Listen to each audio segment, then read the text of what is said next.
Hey guys, welcome to another video. Today we're checking out this video card. It is the Yeston R7750, which is of course a Radeon HD 7750. The video card was supplied to us by Banggood. I had a look at some of the products that might be interesting for our channel, and this video card, we will have a look at this card from the angle of Windows XP retro gaming. So there are lots of cheap video cards out there, but all the modern video cards that don't support Windows XP anymore. And I usually look for some sort of an interesting product that people haven't reviewed or that has an angle that people haven't checked out yet. And this is basically a brand new video card that is compatible with Windows XP, and it is a Radeon card. Now, usually the general consensus is that people like to go with NVIDIA, but for Windows XP retro gaming, the Radeon cards have a few tricks up the sleeve. For example, you get the GPU scaling in the driver. This doesn't work on the NVIDIA cards on the latest XP drivers anymore. Also, if you're using the HDMI output, you get to choose the color space between limited and full RGB color. Again, on the NVIDIA card, this feature is not available. It will just output in the limited color space, and if you're using a PC monitor, then all your colors will be washed out. Here we have the box that the video card came in. It's fairly generic. R7750 is the model number. It talks about capacitors, cooling, there's some overclocking going on, and there's a 2-year warranty. Inside we find the video card as well as an information booklet, but no other accessories. At the back we have outputs for DVI, there's a VGA output and also HDMI.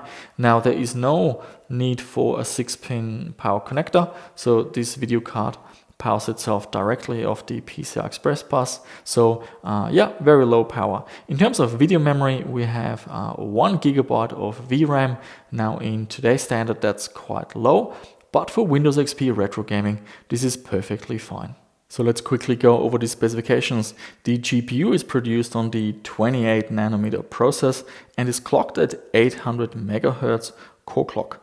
The memory is GDDR5 and runs at 4000 MHz of effective memory clock speed and is connected with a 128-bit memory interface, giving us 64 GB per second of memory bandwidth.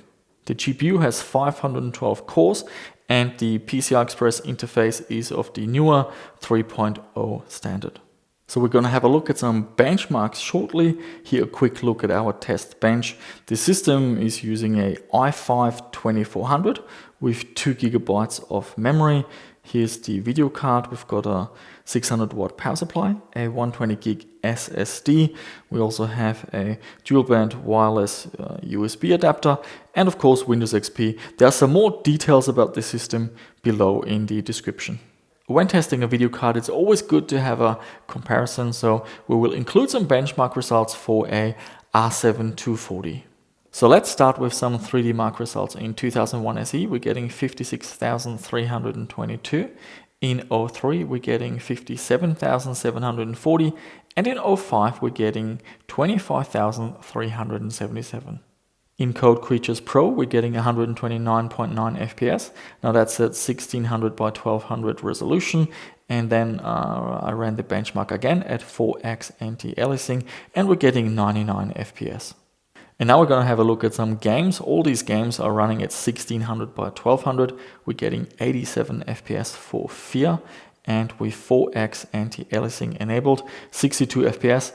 In both benchmark results, soft shadows were enabled. In Crysis, we're getting 42 FPS. This is at high details, and it is the most demanding game that we're testing on this video card. If you turn on 4x anti-aliasing, we're getting 37 FPS.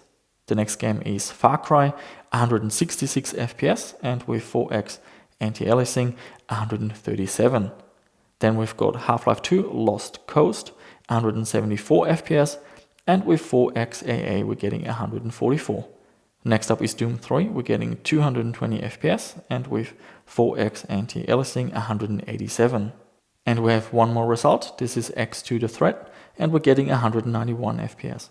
Another cool feature about the Radeon cards and the Windows XP drivers is that you can enable super sampling anti-aliasing for older games. With NVIDIA cards, I believe you have to use a third-party utility. So I picked an old school game. We've got Quake 3, and at 1600 by 1200 without any AAA, we're getting 854 FPS. And when we enable 4x super sampling anti-aliasing, we're getting 234 FPS. So that's still a very high frame rate, but the game looks absolutely gorgeous. So this is a feature you can try with older games. And a few comments on temperature and fan noise. I ran the Crysis benchmark for 20 minutes at 1600 by 1200, and the GPU temperature went up to 48 degrees, which is perfectly fine, and the fan speed was running at 50%. Now, the card is audible, is a little bit louder than the R7 240, for example, but in a computer case, and once you have got the other fans spinning, I doubt you will hear it. But you can go into software, for example, MSI Afterburner, and you can increase the fan speed even more to get better cooling if you wish. So there you have it, guys. This is the Yeston R7750, a Windows XP compatible video card that you can buy brand new for around $80 shipped. I do like the Radeon drivers better than the ones for NVIDIA because you get the GPU scaling, you get the super sampling anti-aliasing option, and you can select the color space through HDMI. I have no complaints in terms of the cooling performance, the fan speed and the noise. This isn't really a surprise. This video card doesn't need a PCI Express power connector, so it is fairly energy efficient.